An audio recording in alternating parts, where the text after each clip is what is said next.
Mr. Real Nightmares, Episode 21. My wife and I were blessed with a beautiful daughter named Lily. She brought so much joy into our lives, and we cherished every moment spent together. But as she grew older, something changed. It was as if a dark cloud had settled over her, casting a shadow on the happiness we once shared. Around Lily's 18th birthday, bright eyes now clouded with anger, it was as if an unseen force had taken hold of her, turning her sweet Lily into a stranger. She spent hours locked away in her room, only emerging to unleash horns of reach upon us. For no apparent reason, desperation set in as my wife and I tried to connect with Lily, but our attempts only fueled her fury. Panic attack and fits of reach became the norm. Lily's physical and mental health deteriorated rapidly. She barely ate, oblivious to the world around her. Doctors and specialists were consulted, each providing a different diagnosis: schizophrenia, mental disorders, even epilepsy. Yet no treatment seemed to alleviate Lily's suffering. One fateful night, Lily's spasms escalated to a point where I had to restrain her for safety. The once happy family now faced the grim reality of our daughter's torment. Lily, reduced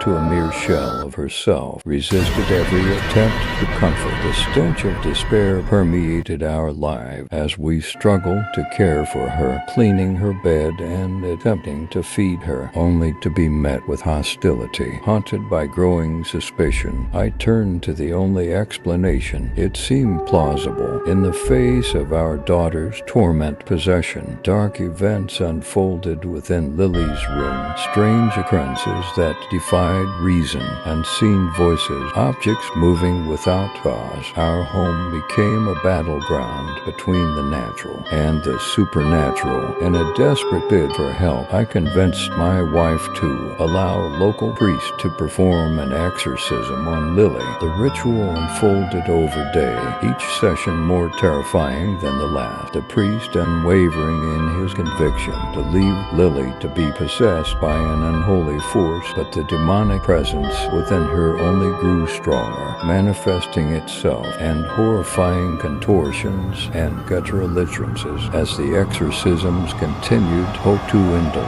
Lily's condition worsened, and the once hopeful family found themselves plunged into despair. The priest's insistence on persevering only led to a harrowing climax. Lily, suspended in the air, thrashing violently as if battling unseen forces. The priest urged me to leave the room. As chaos unfolded, and I fled downstairs, leaving my daughter's fate in his hands. The screams persisted, that going through the house. As we waited in agonizing silence, when your deal finally ended, the priest emerged, wearied and defeated. He confessed that despite his efforts, the darkness within Lily had not relented. Months passed, and Lily's tortured existence persisted. Our home, once filled with love, became a tomb of despair. The priest's failure led to legal consequences, and he was held accountable for the tragedy that unfolded within our walls.